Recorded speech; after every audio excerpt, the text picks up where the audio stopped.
Hi, and welcome back to Via Hafta TV. My name is Avrum Rosenzweig. I'm the president of Via Hafta, the Canadian Jewish Humanitarian and Relief Committee. Not an easy thing to say, right? No. On November the 4th, ladies and gents, we are going to be celebrating our annual gala. It's called the Starry Nights Gala. It's going to be a beautiful evening. We're going to be featuring Stephen Page of the Bare Naked Ladies. And really the significant part of the night is that we will celebrate the Tikun Olam, the beauty that 6 different people have brought to the world. Every year we give an award to individuals, Holocaust survivors who do a lot of education around the Holocaust, people involved in medical humanitarian work around the world. And one of our recipients this year is an individual by the name of Ellen Schwartz. Thank you. Ellen, Hello. right Hello. And Ellen, we're so excited that you're part of Starry Nights and part of Via Hafta this year because you have quite the resume. You really do. I mean, you are the founder of 2 different organizations, one which is called Project Give Back, the other which is called Jacob's Ladder, and you've been a teacher for the last 15 years. I think it's safe to say that your whole existence is predicated around the idea of giving, of Tikun Olam. It is. So Right. welcome to the show. Thank you for having me. Yes, absolutely. Thanks. So I want to start at the beginning. Sure. Go. We're actually Far. We're at the point in the Torah Bereshit, which is in the beginning. Okay. So I think it's an appropriate place to start. Your parents, thank God, are still with us. Oh, they're amazing. Yeah? Yeah. Lovely They people. are. I met them at Shul on the high holidays. Yeah. So it's a small world. My father just won a Medal of Bravery. He did for what? Last week. For what? He and my brother went into in the middle of the lake into a boat that had crashed and turned over, and they went under and freed a gentleman who was unconscious. Oh, it's a great, wild story, and it was so nice to watch him receive that. How did you feel about your father saving someone's life? I was so proud of him. Yeah. I'm so proud of him. So we just went to Ottawa and had such a beautiful ceremony, and it was sensational. Oh, that's really. lovely. I'll tell you a very interesting thing. In 1989, I think it was, I was in Mexico, and I saved somebody's life. Oh, wow. I swam out in the ocean, he was drowning, the whole thing. And I called my father because I was in shock. When you save somebody's life, it's a very, very shocking thing. It is. Right? Well, you didn't think about it, right? You just did it. Me, I think I have 3 kids. I don't know if I would go, right, and do it. That might be appropriate, because here's what my father said to me after I called him. He said to me, why is that man's blood redder than yours? In other words, what would have happened if he would have received a phone call which was, your son saved this man's life. Unfortunately, he didn't make it himself. There's a thing in the Talmud which says, whose life is more valuable than the others? Right? Yeah. Right. Wow. So it's a very interesting thing. Yeah, I don't think they thought. I think, or in you either. I think it was just a sudden reaction. You go, right? I did think for a second. Oh, you did? Yes, I did. I Really? remember Wow. thinking, yes. Good for you. Yeah, your father's a I better know they man. didn't. They couldn't. They were just do it. So let's Sorry.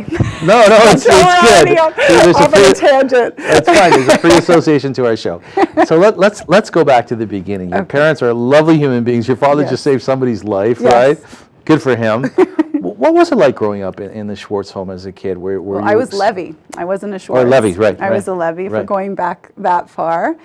And it was a wonderful childhood.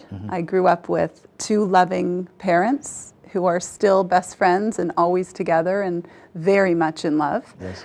I grew up 2 wonderful brothers. I had a very happy childhood and was very lucky and knew that as a child and really know that as an adult. Did you feel that was an anomaly? At the time, probably not, because I was just a kid, right? But looking back. Oh, yes. I think it was. So why do you think your parents were so happy? I don't really know. I'm Yeah. just one of those, you have to interview them. Yeah. I'm just one of those blessed child who comes from parents who are very appreciative and very gentle and warm and loving and caring and giving. How did that play out, the caring part? Well, I think they created who I am and who our kids are and who my brothers are. So when I was growing up, and I've said this on the show before, is that our home was open to other people. Right. One of the things that I learned as a child in Kitchener, Ontario, which is about an hour away from Toronto, is that, as a rabbi's son, we were going to be exposed to the world. It was going to come into our home. Right. And we had people living with us, for an extended period of time. How did your parents, Tikun Olam, how did your parents' caring play out in your mind as a little one or looking back? What did you see as a child? Similarly, there were always, every Friday night, there was another family over for dinner. Everyone was welcome. My mom fully stocked, always, a candy cupboard. Oh, really? So every child came to our house. No one had pop. We had tons of pop. Nice. Even you walk into her living room and there's 6 candy jars filled to the brim with candy. Like very welcoming, very warm. And that was what life was like. Anyone was welcome, everyone was welcome, and it was nice. Were your parents part of committees? Were they part of shul work? Like what, as an example? My mom was very involved in Hadassah. My father was very involved in B'nai B'rith. And pretty much any charities that asked them, they would welcome the opportunity to give themselves. I remember as a child listening at the top of stairs, and there was always meetings going on. My mom always hosted, and I don't even know what charities they are. Like now as a child, I didn't, but I just knew she was doing something great. And Remember was very the proud. sounds? Remember the sounds as a child? You would hear people chattering. The giggles and there was a lot of laughter, and then somebody would take command. Yeah, I totally remember it. Yeah, I also have those memories. Yeah. Ladies and gentlemen, November the 4th, the Hafta will celebrate our Starry Nights Gala. We're very, very excited about it because we'll be presenting Tikun Olam Awards. One of those awards will go to our very own Ellen Schwartz. When we come back, we're going to learn more about Ellen's life in terms of your commitment to teaching, more so about your son. Okay. Your son, who was born with a disease. Yes. And that absolutely changed your entire life. So please stay with us because you're watching Via Hafta TV, taking you into the world of empathy with Ellen Schwartz. Thank you.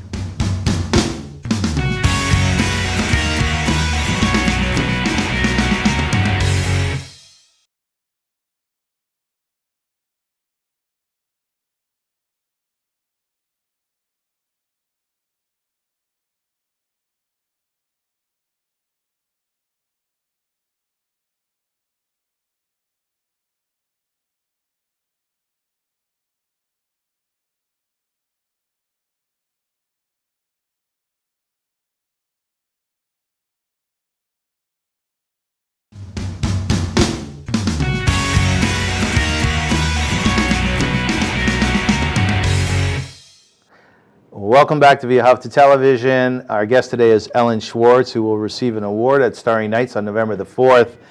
Few people in the world will ever write a book. It looks like that includes me, as much as I'm working on it. Our guest today, Ellen Schwartz, did in fact write this book. And it's a magnificent read.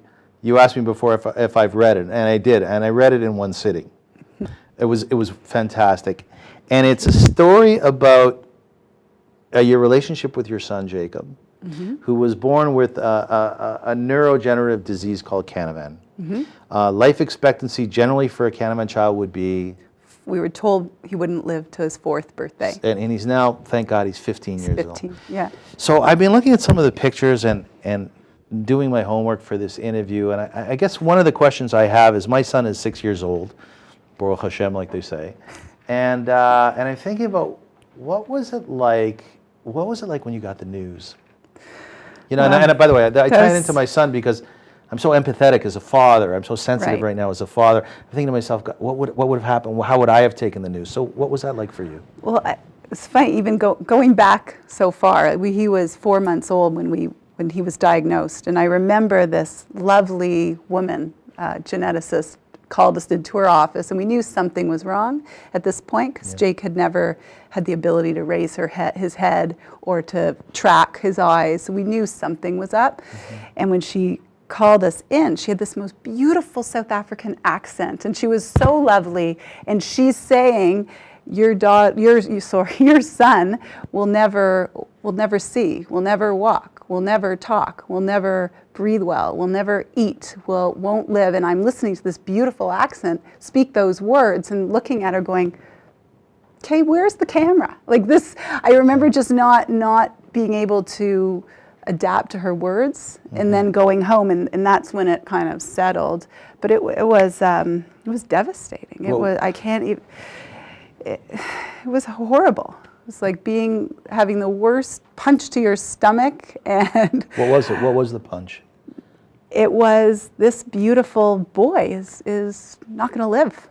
He's not going to see. He's not going to go to school. He's not going to have friends. He's not going to say mom. He's not, even as a little girl, it was my dream. I didn't want to be a doctor, lawyer. I want to be a mummy. Yes. Like, that was it. That was my big aspiration. Yes. And here I had this great husband. I had this beautiful baby. He was going to be very, very sick. So it was devastating. Did you cry for a while? Yeah, I'll say. Are you trying to make me cry? I'm not going to Do you think cry I'm on doing the Oprah thing? television. Or the Barbara Walters thing? I'm not. No, I'm trying to put myself in your place. I cried a lot. I cried, but I'm a crier, I'm a real crier. Yeah. But I did. I cried a lot. I was angry for a while. And angry is just not my personality. I'm not an angry person.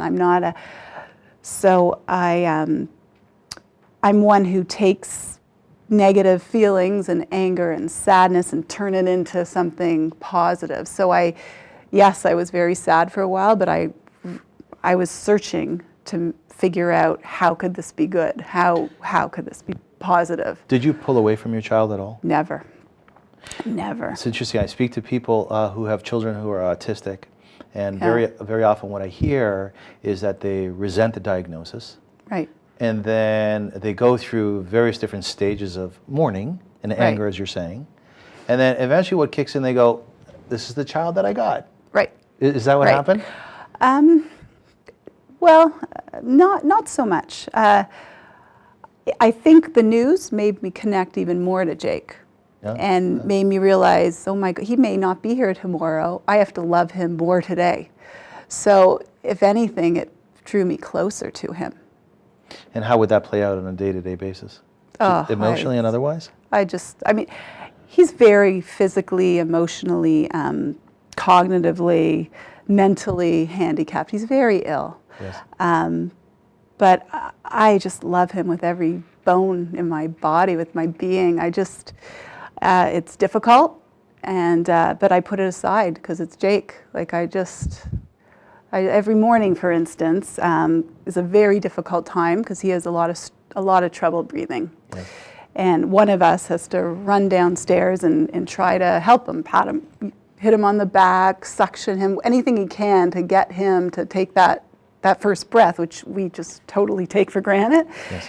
And when he does, it's just such a beautiful way to wake up every morning, because it's a horrible way, but yet he gives you this big smile and he says, okay, I'm okay. I'm gonna face my day. So I do as well. That's a lovely way to put it. Is your son, in your mind, damaged? Is he damaged? Is he damaged? No, we're damaged. So tell me about that. How does that work? He appreciates everything, and doesn't expect anything. Just a simple kiss on his cheek to him is the greatest thing in the world. You take your hand and put it in his hair, and he just shows you this look of like, wow, that's so awesome. Like, he's really an incredible little child. It's us that can learn from him, or I do anyway. I'm constantly learning from him. You started up, based on your son's life, you started up Jacob's Ladder. And Yes. when we come back from the break, we're gonna talk about that. Okay. I was so mesmerized by your book. Where can people buy this, by the way? They can get it on the Jacob's Ladder website. Which is what? www.jacobsladder.ca. Okay, so buy this. It's great. And the money goes towards Jacob's Ladder. We're going to be back in a moment. We'll continue our discussion with Ellen Schwartz, who is a recipient of a Tikun Olam Award through Via Hafta on November the 4th. So please stay with us, because the best is yet to come. We are taking you into the world of empathy on Via Hafta television with Ellen Schwartz. Thank you.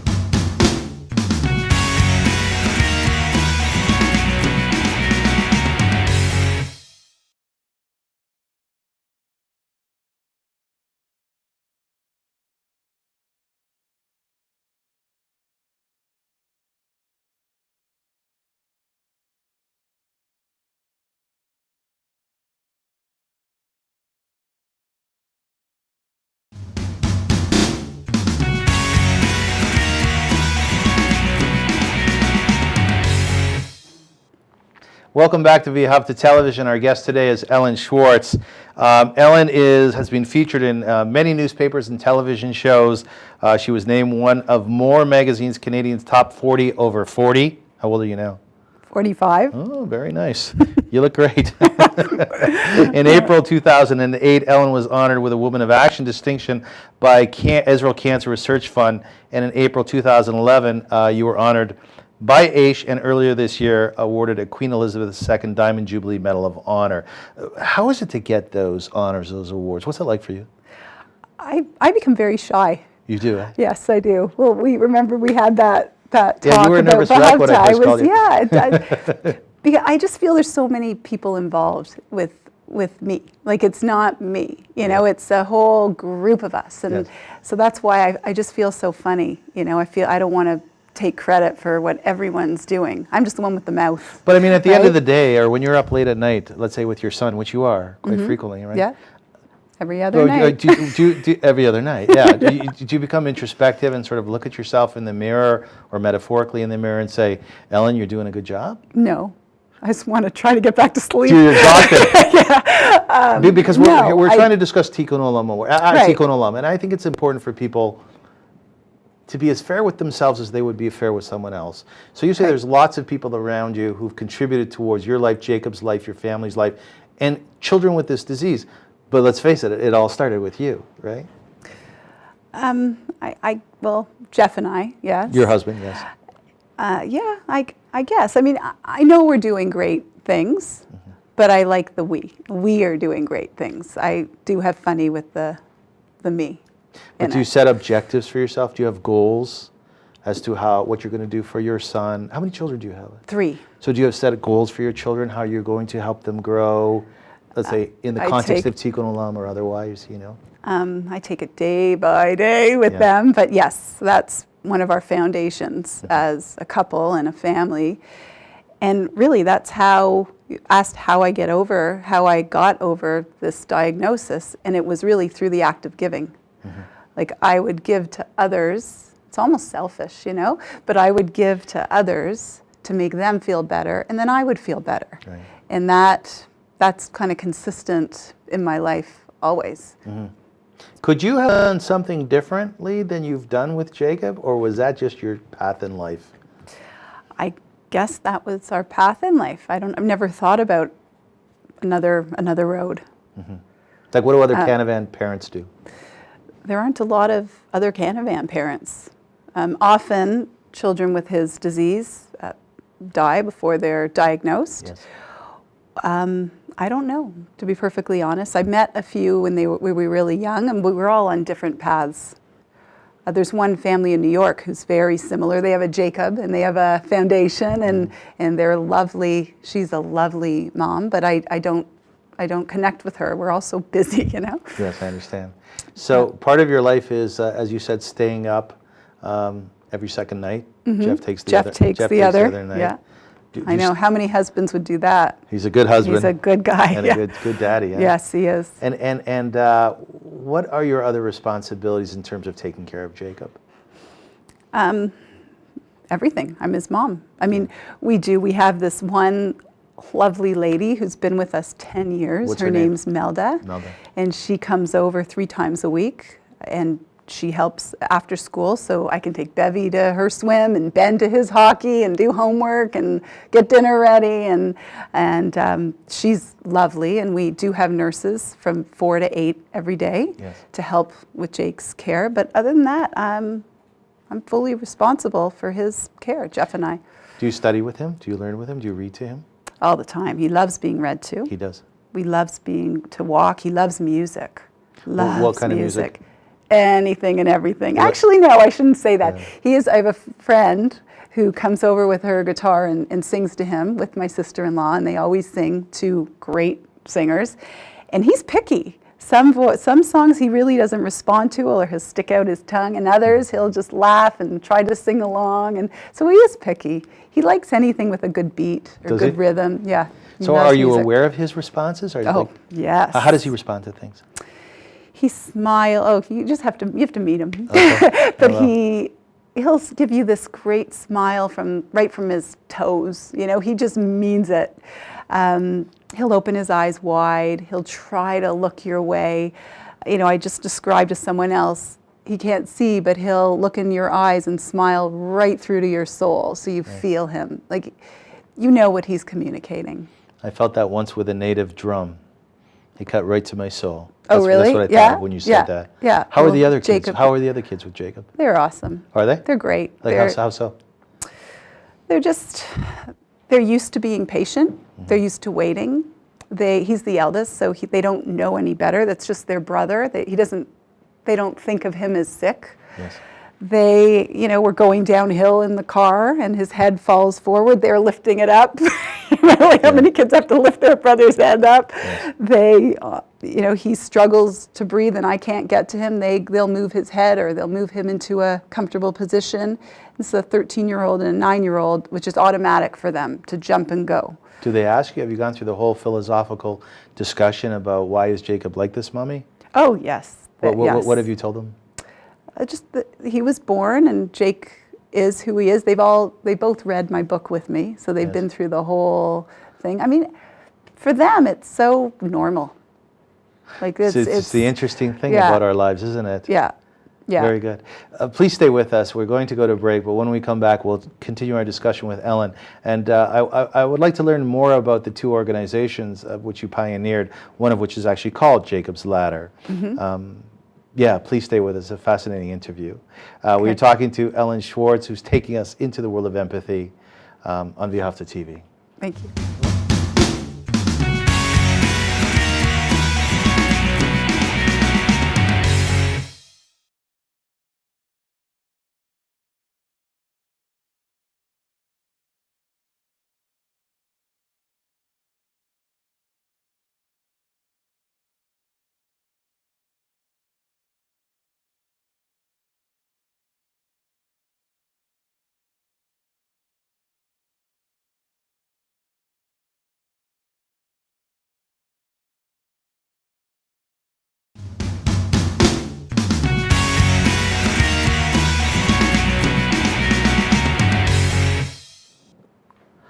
So some people have trials and tribulations in life and they decide to retreat.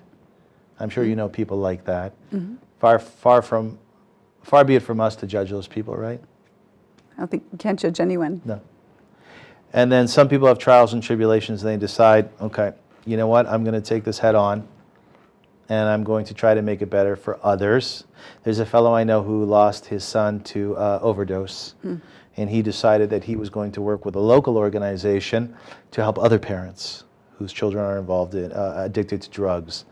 At some point in time, being the mother of Jacob, who has a disease which is called Canavan disease, a very debilitating disease, you decide, okay, I'm going to do something to make other people's lives better, and you actually started an organization called Jacob's Ladder. Mm-hmm. What is Jacob's Ladder? Jacob's Ladder is the Canadian Foundation for Control of Neurodegenerative Disease. Yes. And actually my brother was like, try writing that on a check. Yeah. So we renamed it Jacob's Ladder. It's a smart move. But yeah, but it all started actually, I love the starting of it, is from a sugar-free vanilla lactate latte at Starbucks. Yeah, because I used to go with Jacob on my neighborhood street and up and down with him, and I'd get my latte and it was like a blanket. It just made me feel good. Mm-hmm. And we were on television because at the time, this was when Jake was young, like a year, he was part of an international gene replacement therapy trial in Yale, New Haven. So 16 children in the whole wide world, and he was one of them. So we were on the news. And my barista was like, hey, that's Lactate Latte Girl. We want to help them. Yes. So next time I went in for my latte, they said, we'd like to do a fundraiser for you. And I went home and spoke to Jeff, and we decided, well, you know what? Let's start a charity. So we called our friends and family together. We said we'd like to start a charity to prevent this from happening to other families. And that's how Jacob's Ladder was born. So since that day, it's been able to raise over $2.5 million and counting for research, education, awareness, and therapy into neurodegenerative diseases. They say that you've had some pretty fun fundraisers? Like I- what? Well, I would say they're meaningful fundraisers. Meaningful. I mean, we started with golf tournaments that were a lot of fun, Yes. versed on the holes, and like just a lot Versed? of fun. Versed, God, I missed those. I love versed. Of course. Versed, okay. Yeah. So salami, fried salami, but on the barbecue, to movie nights, and we just got bigger and bigger, and now it's evolved, and it's called Jake's Gigantic Give. And there's about 50 companies that are part of it, are sponsors. Everything is donated. Even the venue is always donated. We have over 2,500 not families, but people come through in a whole weekend. We set up this massive store, massive store. All the gifts are donated. People buy a ticket, they come, and they shop for others in need.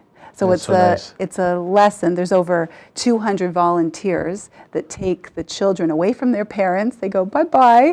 They go have a Starbucks in our lounge, or they have a food, drink. They listen to entertainers, and the kids go on a real mission where they collect and design gifts for others. And then there's lots of charities who receive these gifts right in time for the holidays. When the kids are doing this, what do you see in their spirit? Sometimes we miss kids. Sometimes we don't see their true essence. Kids are. Some people believe kids are meant to be quiet. And sort of to watch us live. Nah. I find with my son, I said, boy, when I watch him live, that's the real essence of life. Oh my So what do you see in gosh. these children when they're raising money? Well, they're not raising money. They're walking around collecting gifts and items, but they have a mission. They have a card in front of them where they answer questions. The first questions are, do you sleep in bed at night? Yeah. Do you get Christmas presents? Do you get Hanukkah presents? Does someone love you very much? Not all children get this in life. Today's your day to make a child smile, and then they go on their journey. So it's very rewarding. They're all enlightened. They all feel really good about what they're doing. And kids love a sense of purpose. Yes, they do. Yes, they do. Now, you've been a teacher for about a decade and a half. Well, yeah, I was a teacher for 18 years at Eitz Chaim School. At Eitz Chaim, which is a religious school in Toronto. It is. I loved it. You probably taught some of my nieces and nephews. I've had some Rosenzweigs. I'm yes. sure you have. There's zillions of them out there. Yeah. How would you qualify? This is a difficult question, but perhaps you can distill it down. Children, when it comes to Tikun Olam, when it comes to Mitzvot, when it comes to doing good, do you see that most of them will sort of jump at the opportunity? 100%. 100%. There's been not very rarely will a child, I think, if you say, you want to go do this and make someone feel really great, rarely are you going to say, nah, I don't want to do that. Right. They want to be part of it. They're so open. They just have this innocence and goodness in them. Are we good at encouraging that? I hope so. I'm trying to. No, I know you are. Yeah, but I think we are. I mean, bullying is rampant right now. Yes. And that's very scary. We have to do something about that. I don't know if it comes from the parents or the schools or just the children. Or just the wide scope of being able to bully so easily. I'm wondering if it's more rampant now, or if there's just much more reporting on it. That could be too. Mm-hmm. I don't know. We are going to a break. When we come back, we'll continue this discussion. As I said before, Ellen Schwartz decided that she was going to fight some of the injustices in the world. Although I don't know if you would qualify it that way, would you? No. How would you say it? I just want our children to be the best people they can possibly be. I like that even more. So you started up two organizations. One is called Jacob's Ladder. The second is called Project Give Back, which Vihavta is involved with. Yes. And we will learn more about that when we come back from the break. You're watching Vihavta TV, and we are taking you into the world of empathy with Ellen Schwartz.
Welcome back to V'ahavta TV. You know, I was getting a kick out of this. On the front of your book, it says, "Lessons from Jacob, a disabled son teaches his mother about courage, hope, and the joy of loving each day to the fullest."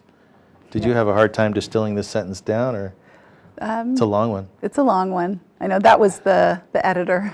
Who was that? That was the editor. I had lessons from Jacob. Yeah, well, I like that. That works. Buy this book. You should go on the website, and again, it's jacobsladder.ca. .ca. It's worthwhile. The money goes towards Jacob's Ladder, an outstanding organization run by a lovely human being, and well worth it. Well worth it. I'm trying to write a book, and I've been trying to write a book for many years. I'm having a hard time. What was it like to sit down? And it took a year for you, right? It took about a year. So, yes. so what was it like to write a book? What was the process like? Very cathartic. I think a lot of the stories that I talk about in the book, I never really addressed. So it was such a good exercise for me to sit down and write and get it all out and be honest. And it's really a book about coping with adversity. Yeah. Right? And just accepting what you've been given, the plate you've been given. So Are you a writer? No. You're not a writer? No, I'm not a writer. Are you a mom? I am a mom. What else are you? I am a teacher. Yeah. I'm a wife. I'm a daughter. I'm a friend. Right. I'm not a writer. What's your creative bend? My creative bend. I think I have insight. Right. And I think I can see a system. Like patterns? I can see a pattern, right? Like the curriculum for Project Give Back, for instance. There was a pattern from A to Z and A to Z, and I created the curriculum so that could be accomplished. Okay, so good segue. Good for you. Is that a good segue? Okay. So tell us about the pattern. What is Project Give Back? Project Give Back is a year-long program. It's part of the curriculum. As a teacher of 18 years, I wanted to design a curriculum where children really learn something that they could carry on for the rest of their lives. But you have to, as a teacher, you have to teach the curriculum. So I did this in my own classroom, and I saw what was happening with the children and their journey. And I wanted to see it in more schools. So slowly developed a curriculum, tried it out in a few schools myself, tweaked the program, hired some teachers, trained them, and now it's slowly growing. But it's really teaching children to follow their own path and their own passion, and to teach us about what it means to them and what these charities mean to them and these causes. So children are teaching about what they care about. So give us a practical example of how this unfolds in the school environment. What happens? Well, it's once a week for about 20 sessions for 40 minutes. So the teachers go in and they start off sending a child home to have a conversation with their family and say, what matters to us in our own world? What is important to our family in our lives? And that's what they come back, that's their topic. It's not a teacher saying, you're going to study penguins, go look at this. It's a child finding what really matters, and that's their topic. What kind of stuff do they come back with? Oh my gosh, there's over 400 causes being helped by these kids. What sticks out in your mind?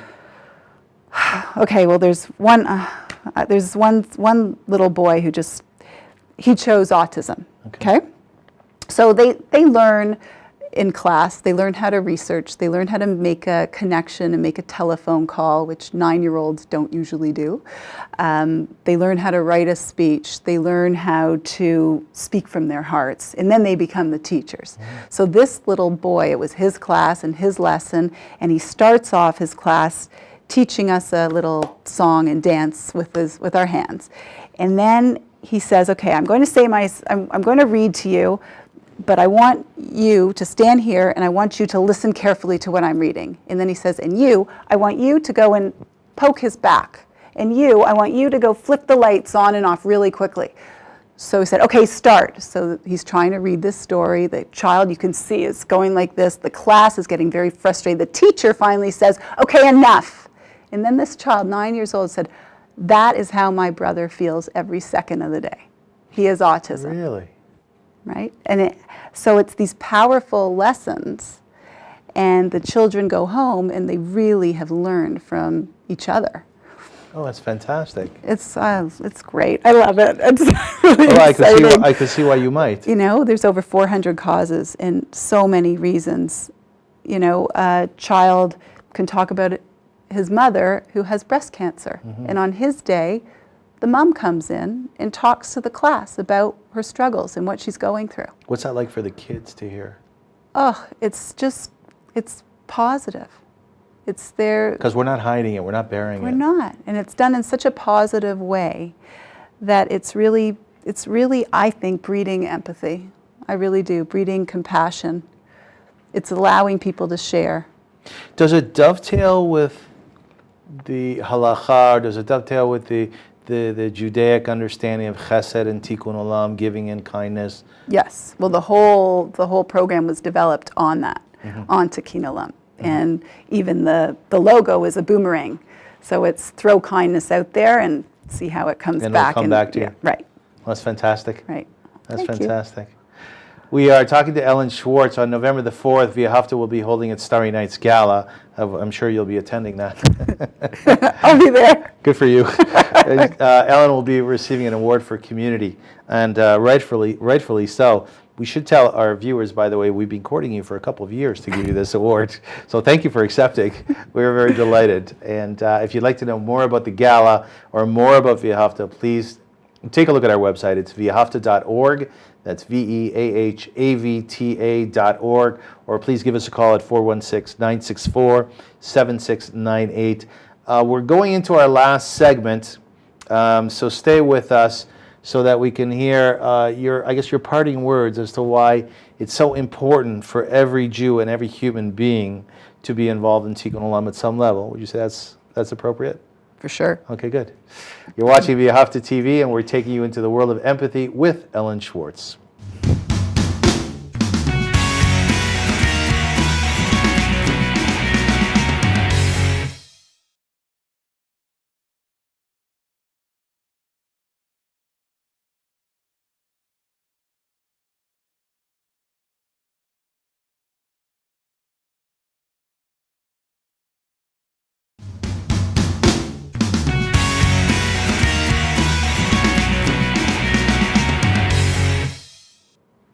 Welcome back to Via Hafta Television.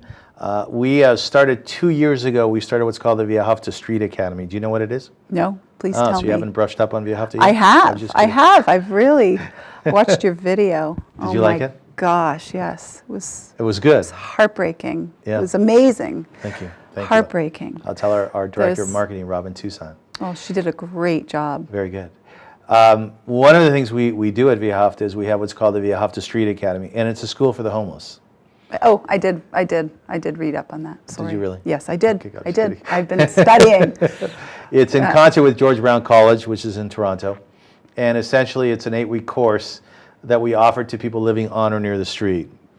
It's our second year of operation, and it's really going tremendously well. It really is. The measurables are fantastic. Many of our students are moving towards higher learning. Some of them have gotten jobs after not working for a number of years. And it really is predicated on the whole concept that if you encourage people to be creative, to really dig into their own soul and find out who they are and what their strengths are, and bring that to the world, that in itself could be a solution to homelessness. And that's what's happening. It's a magnificent program. Wow, congratulations. Thank you. That's remarkable. Yes, we are very, very happy with. Perhaps you could teach a course in the next semester. I'd love to. It would be very nice. I would love to. Are you? Do you ever think to yourself that if you were born in a different family, as an example, that your life may have been easier, and perhaps maybe something that you would have wanted more so, rather than staying up every second night and having to go through such an arduous process of taking care of your family? I don't think about it that way. Yeah. So no, I love my life. You never resented what you did?